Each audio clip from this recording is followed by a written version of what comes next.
c'est bon.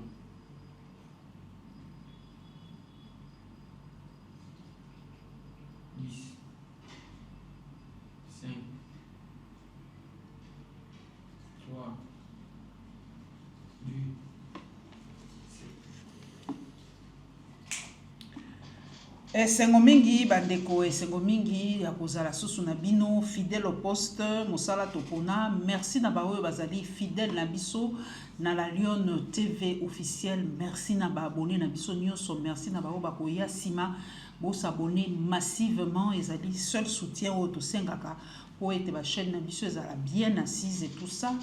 Clin d'œil na Vision 26 tozali ensemble. Merci en tout cas na fidélité na bino tokosuki ça. Poso oyo na mwana mboka fierté dinanga en tout cas na loka qui est makasi parce que na mona qui était place moko na kalisa ki penza na komona yi na bité mais fierté na moni yo te place o ndengeni na loki na lobi apesa biso na explication pe évidemment to kobeta masolo ya mboka ezali ebele na RDC masolo ici la kate papa dinanga esengo mingi koyamba esengo mingi mama Paulette na pesi boyembote na baiba olanda biso ba congolais nyonso baza na espoir ya que lobby soki totie volonté soki tolingi Congo ekoki ko changer ba congolais wana de na pesi bango mbote na pesi mbote pe na bayo baza na gouvernement oyo bakanisaki que ezali chance eloko pamba Félix Tshisekedi apesaki bango chance ya koyiba misolo kotia na ba poche na bango kotinda bana na poto kotonga bandako na bango pe kozanga ko soutenir politique yango ya moto apesa ki bango na pesi bango mbote na pesi mbote na baye oyo bamoni ke baza bilenge ke soki baleki batikela batu histoire baloba que mon père mon frère mon cousin étaient les meilleurs. Pourquoi? Parce que il avait lancé des réformes oyo kosala ke mboka na biso et kende liboso wana na pesi Constant Mutamba mbote parce que na gouvernement oyo ya mama Sumino Constant Mutamba ato boyi ben fozala kaka ndoki soko za ndoki pe to menyo na kimbangu po ba délivrer yo miso emono malamu yeba ke moto akosala mosala malamu yali Constant Mutamba bana na ye na bandeko na ye na ba Congolais balingi Congo ba yeba que il y avait un jeune qui n'a pas encore atteint 40 ans te Toko taka na masolo toke kaka balobi ne yo ite ba yebisa ki na miso fara babi populisme ako sala populisme ako livrer ba magistrat en pâture réseaux sociaux ako condamner ba magistrat bako ba yebi eloko te ata ba yebi ne boyete procédure bako zoleza boyete soni pena ba magistrat soni na bato baza koloba ke Mutamba baza ko sala populisme ba magistrat oya mboka Congo eloko Mutamba ye kolongola oyo bato bazo comprendre te mwana ya bato ya muke akokisi na 40 ans te azolakisa ba papa mikolo ba professeur d'université ba papa ya ba 80 ans ba 70 ans ba 60 ans que classe botangaki ezalaki ya bololé bosali eloko ya malonga te classe tango kotanga yali oya kochama yo tangaki po esunga communauté bato wana lelo baza koluka mutu ya Mutamba pona nini po alobi ke vous n'êtes pas les seigneurs, les maîtres des mots. Pour le que ce que kangi muto le otinde na prison na volonté na yo, il faut to sambisa ye to yeba ke muto ngo asali nini. Kotinda muto ya mapa na prison, muto ayibili potindi na prison te. Muto ayibi téléphone kotinda na prison te. Et yana ba dossier mususu ko sila na parquet. Mabe ya Mutamba yango wana. Mabe mususu ezali que ayibisi bango ke kaka bino ba magistrat bokoti na spoliation. Bokoti na vente ya ba terrain ya l'état bokoti na vente ya mapango ya batu ba mama ya ba 90 ans batikela bango mapango ba mibali na bango bali na makoki te na mutu akolobela bango te yo magistrat na homme politique moko boye bosangani lokola yondo za na arrêté ya kokanga mutu pe kokende na ye mutu atuna ote audio boto lupango mutu wana kina balabala akufi souci Mutamba yebisi bango ke fini biloko wana tomeka ko réformer justice na biso pourtant biso tokoleka batu bakuta quand même que loi bakajika ezaki que le sol et le sous-sol appartiennent à l'état kasi le loi bakuta pe que Mutamba lobi que soki olingi ofuta amende ya l'état futa yango na banque po ekota na kesa mbola matadi mabe yango wana batu wana kindoki na bango nyonso basangani balobi tolongola kaka Mutamba toboma kaka Mutamba yebisi bango que ngai naza ko appliquer politique ya chef de l'État. Naza dans le rôle bateau bazolo baté que j'agis sous l'impulsion. Mutamba pesi bango cours alobi impulsion et nomination. Une fois que tu es déjà nommé ministre, c'est ça l'impulsion. Dans le secteur na yo tala maye tambolité il y a 20 ans. Omeka ko tiango na mesa bo bongisa ba magistrat balobi Mutamba akufa. Tala likambo ya suka oyo balingi babeta Mutamba. Honte à vous, les sorciers. Le Congolais vous regarde, nous tous nous sommes là pour vous dire que Kop Nabino est Lali. Mutamba a libéré les criminels. Mutamba a libéré les condamnés à mort. Mutamba, les gens qu'il a libérés, bakomi Oboma. Balobi, mais c'est vrai, Balobi, depuis Abimisi Bato, Kikulu Nezongi Makasi, na Kinshasa, ba magistrat Balobi bazobe ngabango ba évadé, bazonga baluka bango bazonga mbango na prison. Maman Paulette. Ba magistrat ya République ya mboka na biso, honte à vous. Soni na basi na bino, soni na bana na bino, soni na bandeko na bino, soni na bato nyonso ba yebi bino. Pona ndako loba soni na bango. Mutamba, biso nyonso tangi classe de maman. Mutamba aza ministre. Il est dans l'exécution. Travail technique eza Mutamba te. Ça veut dire que ceux qui bakoloba ke Mutamba bimisi ba criminel. Ça veut dire que c'est en connivence avec les magistrats et l'administration de la prison. Batouana nde ba yokanaka, ba établir liste déclarative, ba yoko pesango ministre pour envoyer bisaye que to sali musala technique to monique tel ne faut abima. Et Mutamba monique oui, le rôle a des entités travailler, c'est que liste tango eza solo a signé. Ce que balingi ba simbisa Mutamba touche. Ceux qui ba criminel ba bimi, ils ont ba magistrat ya république balingi ba saboter Mutamba pour chef de l'État ou soit peuple monake Mutamba Salimabe a saboté chef de l'État pour balongola ye. Te remaniement nyonso ko salema Mutamba kozala. Balobi ko yem tali boso kolongo. Te remaniement nyonso ko salema Mutamba kozala. Kasi la touche oyo ko bakisa meza ke ngai pe na kozala. Ça dit que ngai confiance. D'ailleurs ko to yo to mona ki ote to ko tala dossier to mona ki o pete tamba ko zamboka médiateur a bengisi ba frondeur alobi boya to solo la po et pas na bino mwa ndungu wana na mona ki yote maman ozala kite fierté na lukio na ba photo nyonso nem nini photo ya famille ozate maman pour être qui monte na zala kite ozala kite oui tu sais que dia yebinga c'est que dia yebi que fierté dinanga n'est pas un flatteur. Tout ce Congolais que tu as vu na photo wana la plupart bazana syndrome ya Larbin yo. La plupart des gens qui sont dans la photo wana bazana syndrome ya Larbin. Syndrome ya Larbin ni ngolo baboy. Ndeto bandi boy, moto avimba akotiti. Na sac alobi dinanga simbelanga sac ona beta Paulette. Ngai pe na simbi sac babandi ko butula yo. Tuku makile bimi, c'est manango na zongiseli moto wana sac na lobi merci. Est-ce que représente l'UDPS sur le Congo? L'UDPS est un parti politique, le parti politique. Non, au pouvoir. Attendez, ça c'est une nuance. Oui, une très grande nuance. L'UDPS n'est pas au pouvoir. L'UDPS a délégué quelqu'un au pouvoir, qui est Félix Tshisekedi. Parce que l'UDPS n'est pas dans les institutions. Faites attention. Bien sûr. Congolais, nous devons gérer. Quand un Congolais sort de l'UDPS, à côté de l'institution, il devient homme d'État. Il faut tout ça la nuance. Et donc, les lots,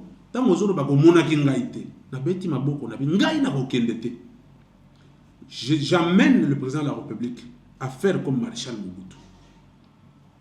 Dénicher les compétences. Dénicher les hommes d'État qui peuvent accompagner sa politique. D'où ma fierté d'Inanga. Je ne peux pas aller derrière les gens, mais massacre, chef fois yambanga, et beleo bakendaki, ba yebi que tant ba yamba bango, ndenge zala kaka bon, moi 2000 bokabola 2000 ya mo bolo la combat fierté dinanga na liste ya zala. Ba longola kende. Kasi nde tozolo bate. Oui bakangai ke na melaka na liaka dongo na sonité. Chef de l'État yebinga ikenga, je suis le seul de l'UDPS qui dit la vérité et qui accompagne comme il se doit sa politique. Je ne flatte pas au président de la République. Quand ça ne va pas, je lui dis, ça ne va pas. Bazo kende kola kosala ni. bapelisi moto na UDPS babomi UDPS accompagner mokonzi ya mboka te batie mbilinga makambo nyonso bazoloba bango izo combattre kaka mokonzi ya mboka bango balobi que parti au pouvoir on taille. Quelle est la politique sociale ya UDPS oye salemi pour accompagner 5 ans ya liboso ya chef de l'État pour accompagner 5 ans mususu oye ezokende ya chef de l'État? Zéro. Ce qu'on battu à modèle quand ils ouvrent leur gueule, c'est que des bêtises.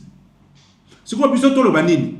Tu accompagner bango to memena bango sac na conglomérat ya bamimi sac mama okukuta ngai te.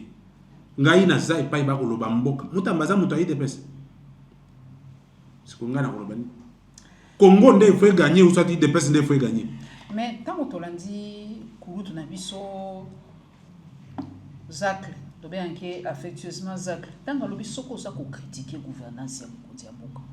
Pour yo poser un objectif, quand ça va, quand ça ne va pas, ça ne va pas. Mais balobi soko zo critiquer gouvernance ya mokonzi ya mboka lelo, tu joues les jeux de l'ennemi. Ozo ko banga te yo pe ba tracer téléphone na yo, ba banda ko kipe makambo na yo, ba lobaki Rwanda futi yombongo. Maman batebele ba na maladie, ba na syndrome Malarbin na otiko lobawa. Congolais azolanda ngai, batebele ba na maladie. Tshisekedi est une institution. Il faut que les gens fassent attention. Tshisekedi est une institution, il a l'obligeance d'accepter les critiques. Il y a un que l'art est très difficile, mais la critique est aisée. Tout le monde peut critiquer. Et les gens ont tout ça, tant que vous voulez amener les gens où? Est-ce que nos critiques ont fait que le Rwanda pille nos coltans? Nos critiques ont fait que le Rwanda massacre nos frères et sœurs qui meurent tous les jours? Dis donc, nous ne sommes pas des enfants, il faut qu'ils arrêtent ce genre de bêtises. Tshisekedi n'a pas besoin de flatteurs comme ceux-là. Tshisekedi a besoin de personnes force de proposition, mon Dieu. Nous avons besoin de mettre hors état de nuire ces messieurs qui nous font mal à l'Est de la République. Je l'avais dit, la plupart des gens ne comprennent pas quelle est la politique de Paul Kagame. Discutons, dialoguons, jusqu'à vous faire fatiguer. Après, c'est comme ça. Et nous, on va accepter la prison si on dit la vérité. J'ai dit au président de la République, chef de l'État, avec tout le respect, Ngaïtan la zone bakenaza tu as eu des personnes, je ne nazo beta toloté parce que je trouve la honte dans l'UDPS. L'UDPS n'a pas accompagné le chef de l'État. Je ne vois pas pourquoi je dois passer, me prévaloir de l'appartenance d'une entité qui a été dirigée par des amorphes qui n'ont pas accompagné la vision du chef de l'État. Si le vieux Sphinx était en vie, la plupart des gens seront en prison. Mais aujourd'hui, vous avez l'impression que Mokonzi ya Mboka a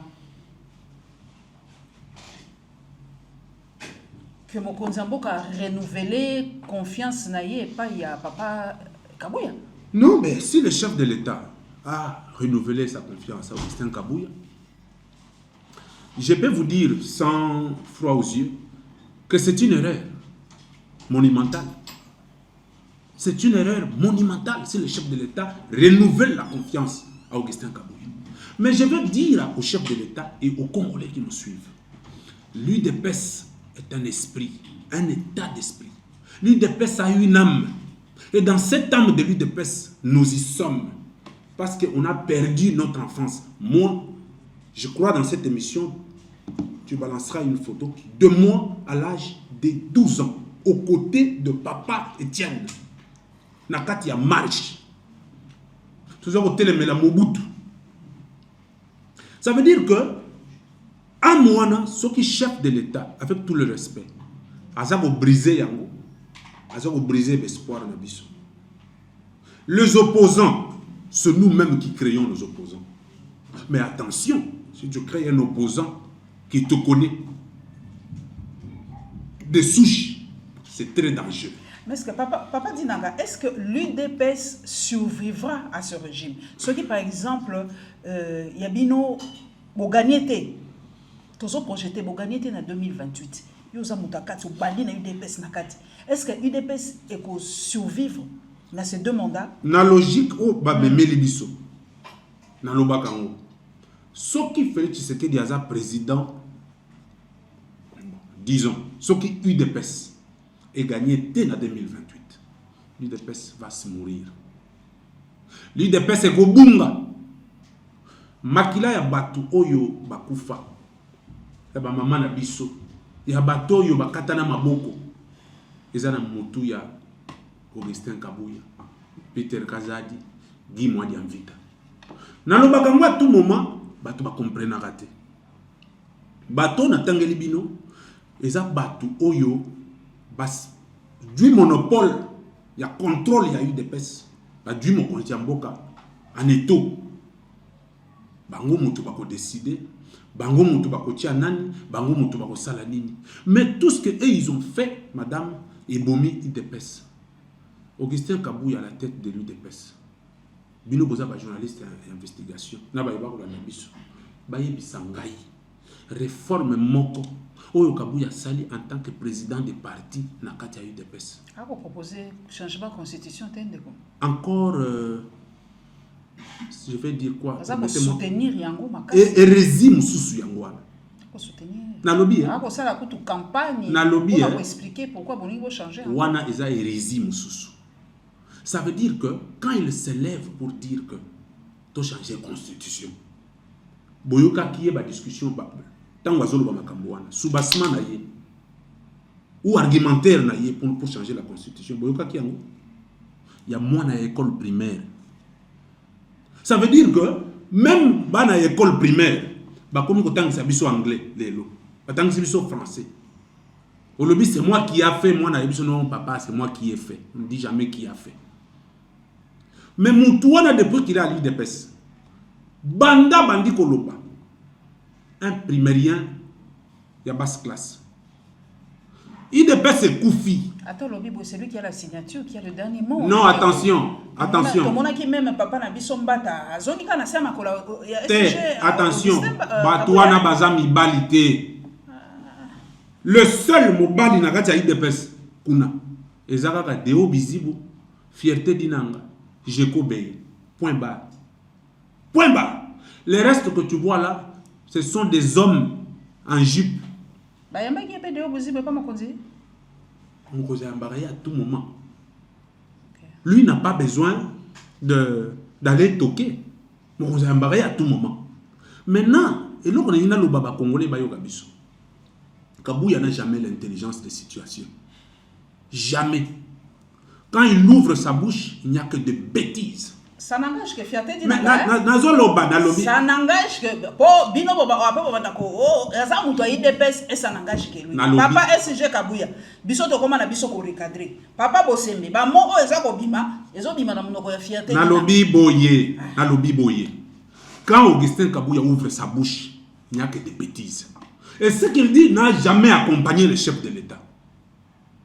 Les lots tango baza koloba que a telemi alobi likambo changement bino boyebite ba confusion asali on a banda ko bandela ngaka ye moko alobaki ke baluba baza ba immigré na Lubumbashi si boyebi ako ye moko azui makambo ya service d'intelligence amemi yango na matinée politique bino boyebi yango ye moko azui matinée politique et comme cadre de règlement des comptes boyebi yango IDPS eza na carte de membre te boyebi yango IDPS eza na siège te boyebi yango bongo bolamu na ye pour le kutanga ina lobi ezawa comme Sabino ba député ba président ba PDG a lobi soki lelo bozana bokondi c'est grâce à lui. Encore ouais tondimi ateki tondimi. Vous avez la grande majorité à l'Assemblée nationale. Tondimi. Vous ba commission nion sur l'Assemblée nationale na Sénat pareil. Tondimi ateki poste ya jeunesse et pas ya moto afifi Masuka. Ministre de la jeunesse. Pour mi ateki c'est votre partenaire fierté dinanga. Maman yo comme Luka Tomboka et ça m'a raconté toujours qu'il est bien.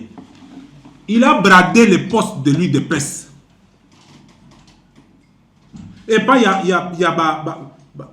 vous savez, les Congolais nous regardent. Les Congolais nous regardent. D'autant plus que nous avons dans ce pays une force d'entreprendre. Au ministère de la justice. Makambo se kozalaka boye. Makambo ngana zolo. Na yebi yango. ba poste nyonso qui revenait à lui de pèse. Bato batuna kangai nazali na Serge Kabongo na pèse mbote atuninga dinanga yebisanga na problème ni nozaka na mona Augustin Kabuye na biso oui nazana problème na Kabuye oh surtout qui na bi mon cher problème nazana mona Kabuye ezali problème ya destruction ya parti qui impacte sur la destruction de la nation,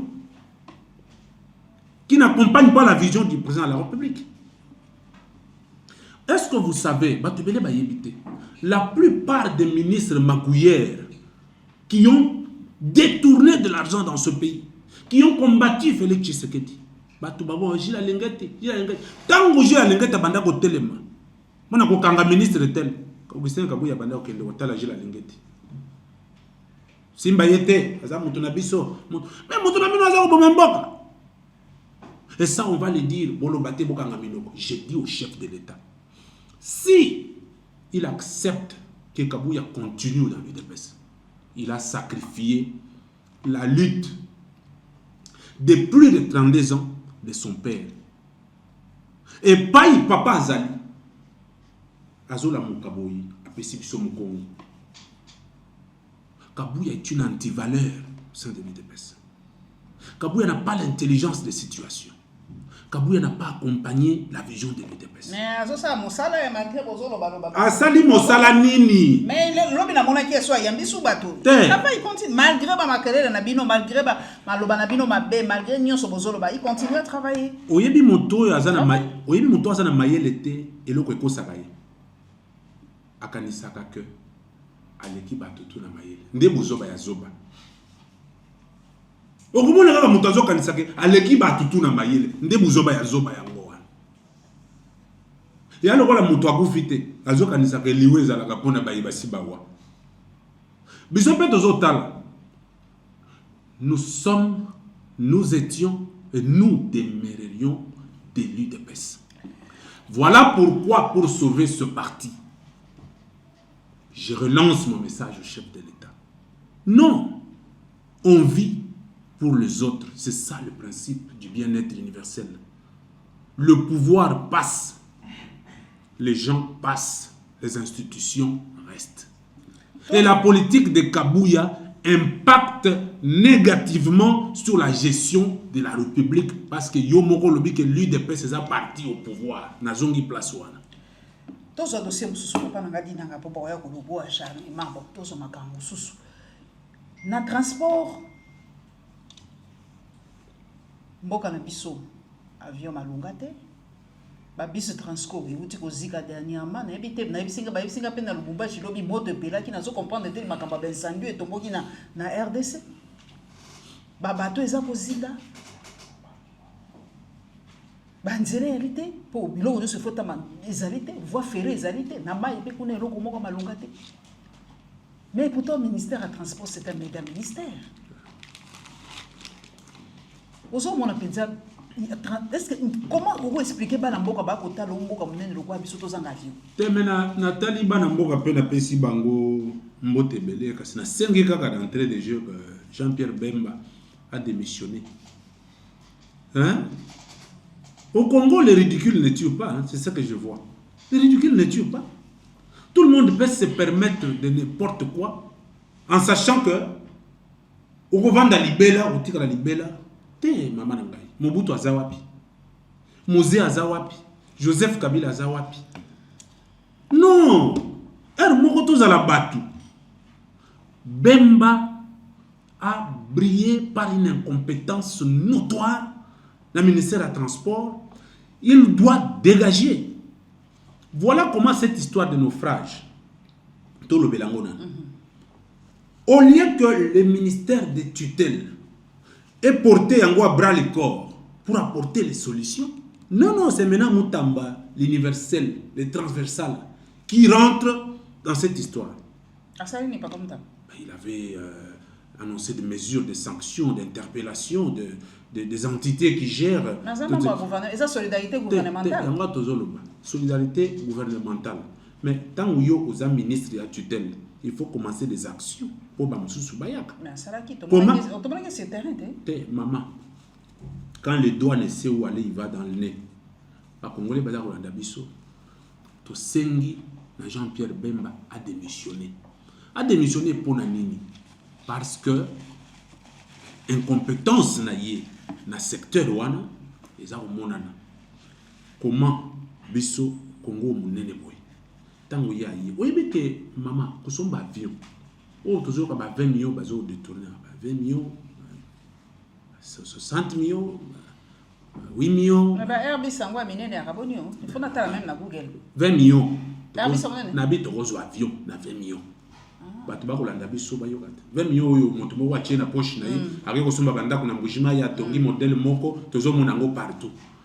Papa Tshisekedi papa wana il faut ala muka rapport ya bien mal acquis ezalaki fermé il faut to fongolango mpona kokotisa bakombo ya ba Nicolas Kazadi kokotisa bakombo ya bakabuya kokotisa bakombo en pâture.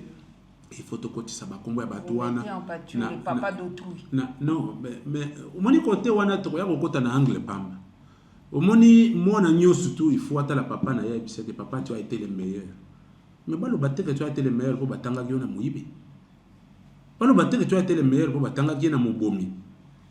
Est-ce que il y a des conséquences ya muibi ezalaka sur 100 ans na gestion à la République yo yibi lelo otindi bana na poto mais bato mutusu bateke ko nyoko ma 100 ans. Mama ki muntu makamna zolo soki ekosenga na kota boloko na kokota pona nini mourir n'est rien, vivre dans les malheurs c'est mourir chaque jour. Tant que toza ko tambola boyo on est mourant. Ozo tambola ozo tala mboka na moko zo yoka pasi. En passant naza ko pesa mbote na une dame de fer dans ce gouvernement. Tango azako banda, j'avais vraiment un peu de doute sur sa personne na manda ko tala mais maman oyo azalaki pe na campagne ya chef de l'état ou comment il s'appelle le ministère Zela oui ministère de la spoliation et tout agasi ya bandubola na pesi mbote ya comment na faire français na pesi mbote pona nini maman ya kolakisa ba congolais que elle a plutôt trouvé des cadavres na kati ya tiroir a sali remise reprise na ba commissionnaire Asia Bandubola Mbote. La commissionnaire. A sali remise reprise na ba commissionnaire. Bateki ya ba bâtiment ya l'état. Bateki ya ba terrain ya l'état, spoliation na spoliation. Bateki ya bandako ya bato. Maman, vous êtes journaliste d'investigation. On a pesi encore une fois longonya na mwasi wana Asia Bandubola. Kende na comme conseil d'état. Okokanga mato ipo kange misu peut-être côté à l'aveugle pour maman wana zaka kana conseil d'état tongo midi poko ba procès spoliation terrain à l'état kuna bateka ki terrain à l'état kuna bateka ki oyo kuna bateka ki na bosala ni kotangela yo akasa bandobola en tout cas chère excellence na beso mbote continuer bato ba ko sa malamu tozo accompagner bango. Moi, je serai là pour accompagner Agassia Bandubola. Tokanga miibi. Oyebi ba osala ndenge. Bâtiment moko eza ya l'état. OK. Ministre a na signature, une voix délibérante. Asali mokanda a délocaliser ba terme wana ezali ba toana ba yebi yango. Moi, je peux pas bien maîtriser. A délocaliser bâtiment. A teki yango na moto. Moto wana ezebe yemoko. C'est pas possible. Mutuana eza beye moko. Ami teke. Batema ya mbula matadi ekomi yaye. Batema baloba ke longwe l'état a teki loba. Ah oui, je vois. Et ça la makate. Eza légal. Ah quand même. Eza légal non? Tika na yo. Oh, c'est pas légal. Ce qui est légal, il y a des procédures. Il y a ngwana mutamba ye kotangisa bato classe. Eza teke yo ministre ya secteur. Ozui yango sali ekomi yayo. Ndengo wana. Eza ndengo wana te. Agassia Bandubola landa ba spoliation nyonso wana. Mapangu nyonso ya batu oyo biyibi wana ba yibi landa yango. Botango la biso pe ba kombo na bango. Poto ye ba ndenge nini to ko landela bango na ba famille na bango. Parce que le système est changé. Peuple congolais a télémi a fongolé miso. Soki to yebi kaka ke papa oyo azaki moyibi. oyebi article wana ya constitution oyo epesaka biso ndingisa ya se prendre en charge et biso mpe todindami kaka wana todindami kaka wana moto oyibi eloko ya l'état mama tokenda na Chine soki omoni epai tovisita eloko moko lokola champ de tir oya awa kuna batia kasho moko ya miyibi ça dit que soki balakisi yo epai bakati bato maboko yo mpo osepeli na mboka ça dit bakotisi moyibi place wana bayebi soki omoni moto tela ayibaka mbongo moko boye bakati ye maboko na ye bazwi yango bakausi badie mbisi eza na kati wana bokoti balobi oyo eza maboko ya moyibi ya mbongo tele siko bato lokola ba Nicolas Kazadi bato lokola bato baza mo ebele mais pourquoi il n'y a pas un traitement pédagogique bakata be maboko bakati eto mutu bato batali po moyibi ezali koboma mboka moyibi ezali koboma mboka donc lelo biso tozoyebisa kaka mokonzi ya mboka asala lokola Mobutu Mutamba alakisi na face du monde qu'il y a d'autres Congolais comme lui. Akena nous potote. Akena potote. Akena vacances te. Adui ba métis ya Dubai atindi bango na ndenge basala ba wana te. Ya sali ndenge wana te. Avandi na ye so sali la mboka. Baye ko. C'est vrai na ke potote na. Mutamba ke potote. Mutamba lingi ba métis te.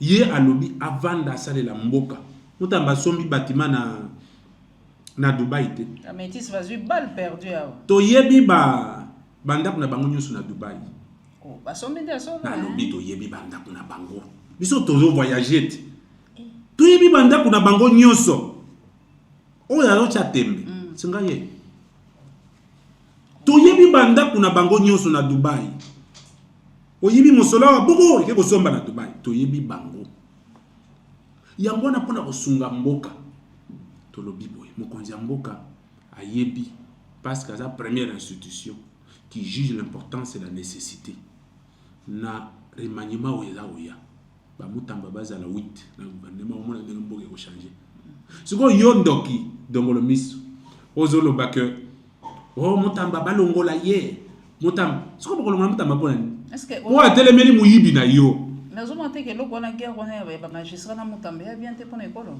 ça bien pour l'école ça bien c'est une pédagogie magistrat zanzambete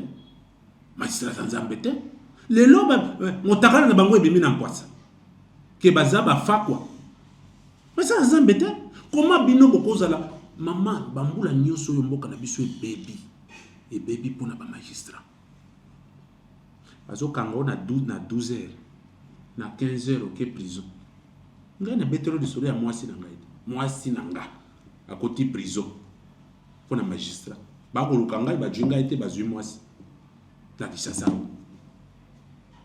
soki nazali pe mutu te bele libela ça veut dire que mboka za ko kufa pour na ba magistrat yango na to sengi mutamba sala les états généraux. Est-ce que Simba est ba magistrat ils ont bela test que état général ko Simba il faut Simba tokoyeba ça on a banani siko tala tokoyeba siko que ndenge tolobaka ke tozali boso libre arbitre banani bakoya na nzela ya bomoi bawe bakotikana peuple koyeba bango ki miyibi nde bango. Si vous travaillez pour la République les réformes ezalaka pour la République soko boyi bokota na réforme mais c'est que yonde mobomi nde biso tokolobake mobomi tokoyeba ye tango makambo ekosalema lelo eza na batu basangani batu wana musala na bango ezali nini tango biso batu tolo ba vérité boye bakokendele na aner bakendele na demia bakeno na boye bati kombo na yo bakoseli yo makambo babandi kolanda yo na tongo midi poko bakanga yo boma ye kanga ye biso pe tolobi boye mutokotika ya libere na mukila nzamba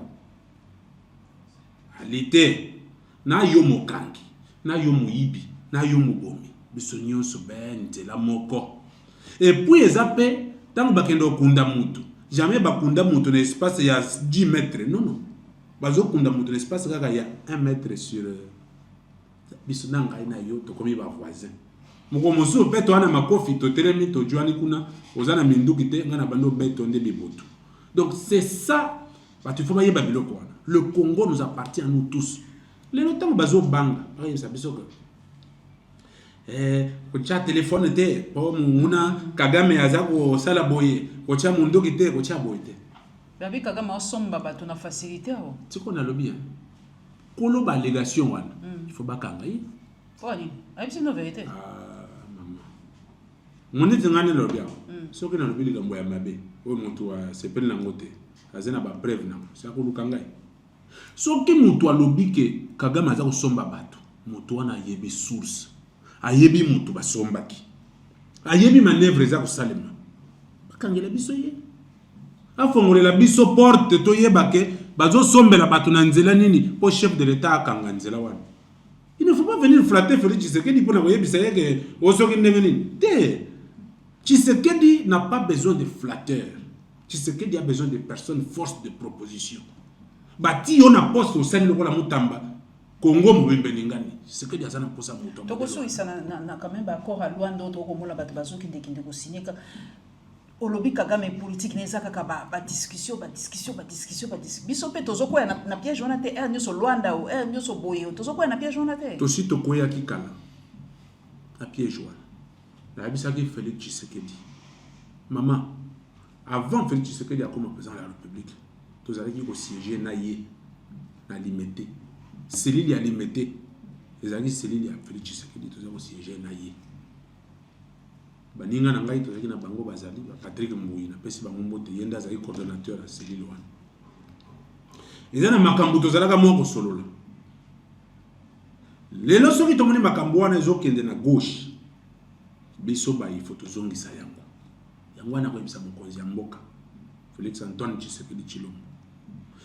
Le jour que le président de la République est devenu chef de l'État ayebaki que na gestion il y a des risques. La vie est une suite de tentatives qui se soldent par des échecs, mais quelquefois aussi par de réussites, dit-on. Il faut avoir un risque pour le Congo. Ati que là-bas, Congolais, Kimia, il y a solo, valeur, il y a solo. Ça dit que le chef de l'État doit couper les relations diplomatiques avec le Rwanda, avec la France, avec l'Ouganda. Pourquoi? C'est vrai, moi, mon tout ça, je la bâti et tombe. Hein? Et que ça n'est pas si mes copines qui ça y est. Sauf qu'il y a 4 relations diplomatiques dans Batouana. Le chef de l'État doit répondre par la guerre. Il y a des présidents africains qui ont dit non à l'Occident, mais qui continuent à vivre. Pourquoi l'on doit être pan-vitaliste? Sauf qu'il y a 4 si yo zawana pona nini on dit que vous êtes le président de la République, il faut prendre des décisions qui s'imposent. Sacrifie-toi pour ta nation, prends des décisions qui s'imposent. Ça veut dire qu'il y a d'autres relations diplomatiques qui ne servent à rien. Tshisekedi est le meilleur président que le Congo n'a jamais eu, mais il a des erreurs comme tout être humain. Non. Il y a une dimension où on transcende l'humanisme. Très bien, tu as compris. Le papa Étienne Tshisekedi Wamulumba nous a appris la transcendance de l'humanisme. Ces vieux-là ne vivaient plus pour lui, même pour sa famille. Ça dit qu'on est chef d'État, on transcende l'humanisme, on commence à prendre des décisions pour servir les autres. Pourquoi Israël les autres? La preuve, qui sont les gens. Ça veut dire que le président de la République, aujourd'hui, nous avons la seule option. Au regard de l'immensité, sur le plan démographique de notre nation, au regard de notre position géographique et démographique, nous avons l'obligation de répondre par la force. Nous avons 150 000 hommes en termes d'armée Nabiso. Le Rwanda a 40 000 hommes. L'Ouganda a 25 000 hommes, si je ne m'abuse pas. Mais écoutez, si on fait la sommation des deux nations, nous sommes prépondérants. Et nous avons ici, on bombe les torses sommes une nation riche, nous avons le cobalt, nous avons la zinc, nous avons. Il y a aussi l'éthane, il y a tout ça. Oui, bien sûr, mais ça nous sert à quoi? Ça veut dire que tout ça devrait renforcer un seul secteur. C'est la défense. La défense. Dernière question, papa Nankaïsa de Kambo enseignant. Balobi enseignant, comment ça reçoit moi un chantage chaque rentrée scolaire, kaka chantage. Autant il s'appelle maman Soumina lobite, vous avez la patriote. Tous ça la nion so pour être baba que c'est la bino moi mon solo mais vous tant ça va dans quelle sinon il y a liwate. Avant ya kusuka kokoda wana na fungola brèche moke ya kambo constitution pour te lobeli en moté. Ngara niko le en fait ça c'est point de vue nanga mais mais c'est là na loba mom. Pour minute etikali moke. Ba to ba koloba ke to changer constitution. Ngonga oyo. Misusu ba ke nana osa bilanga. Basala masango. Bali esa ba famille na bango. Basi salika bo nzala ya ba famille na bango. Ba oyo bazana manette bazoluka changer constitution pour la pérennisation na bango. Basana na makambo pour esa ba congolais bato ba sepela baza malamu. Exactement. Kasi constitution na biso eza ya biso te. Accord ya l'Emera, cet accord là.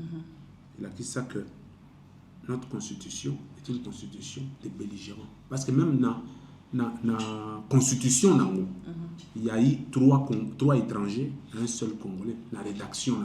Un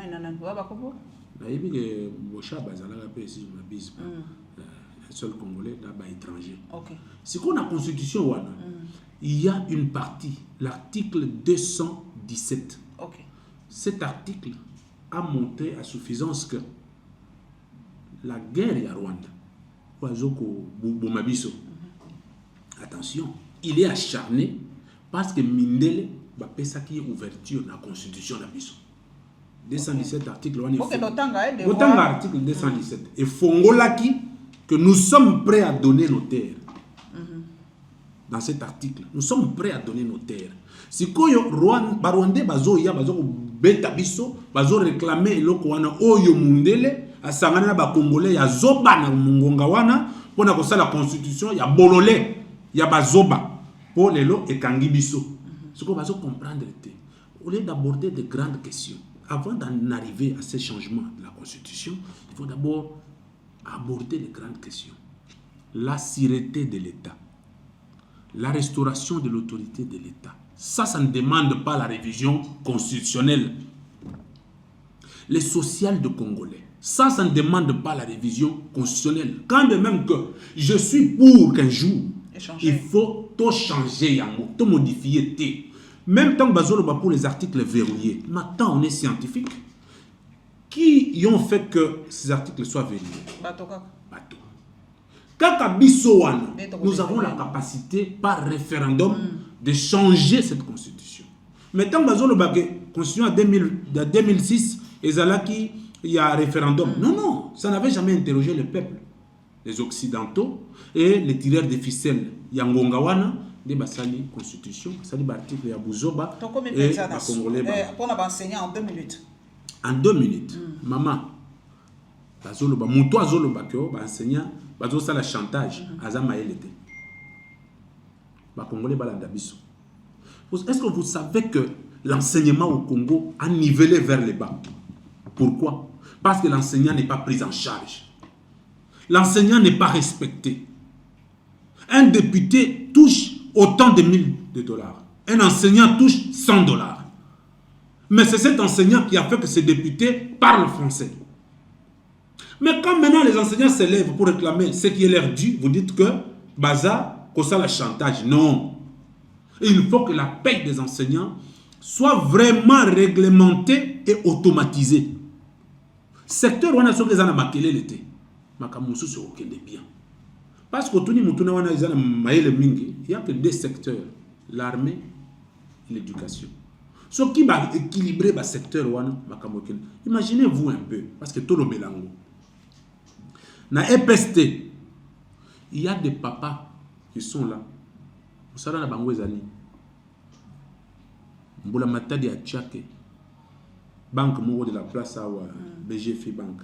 bato bakenda kozwa mbongo kuna ngola matadi atiaka yo ozwa 1,800,000 mais direction ya paye ya ministère ya EPST basali mbilinga babimisa liste mibale liste ya 600,000 francs dès kendaka na banque tango banque centrale azobimisa lomeya ekei kotoyo bango bakati bazwi 600,000 nde bakofuta yo sikoyo bato balobi Tshisekedi azokipe bato te.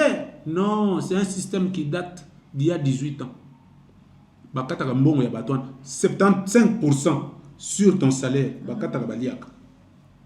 Lelo biloko wana ebimi na mpwasa moto moko akimi topesi be mbota za na France asali ba vidéo azoyebisa bato ke tension ça va, cholestérol ça va, mboka na biso yango wana ba facilité ya bimi yende moto azaki dinat. Moto aza kofuta bato moto aza na makambo ya pays. Au moment où on vous parle aza na France. Pour maman ministre wa Yesika asengi ya mona clair. Bana ba liste muyibi eleki mingi. Mama na pesi mama malu mbote. Ya lobia ba service mibale na direction moko. Oyo azofutama 2,800,000. Oyo azofutama 450,000 francs. Ezaki indoki ezali kambunini. Boyela ngana no ba listing natal. Ba listing mona mai tolo na mai. Waka yewana. Boka ye yewana ki. Azana France au moment où parle azela ba vidéo abi cholestérol ça va. C'est comme moto yo awuti ko loba pona ko loba ke Rwanda azo infiltrer biso. Parce que botu na ye asala pe infiltration ndenge Rwanda asala ko kanga miyibi na ye na bapoto. Parce que biloko ya solo yo eta ko sala na bilo bato amayelo bozo ko proposer makam na chef de l'état. Moto ayibi akepoto azo finga Congo. Botinda bato bakanga ye bazongisa ye. Merci Papa Dinanga, merci en tout cas et Sengomingi zaka toujours ya koyamba yo. Merci na baoyo bako tala biso na ba chaîne na biso. Merci vraiment la fidélité na bino bo s'abonner massivement dans la Lion TV officielle. En tout cas, tokomo na bino na poso goya soki yesu azongite.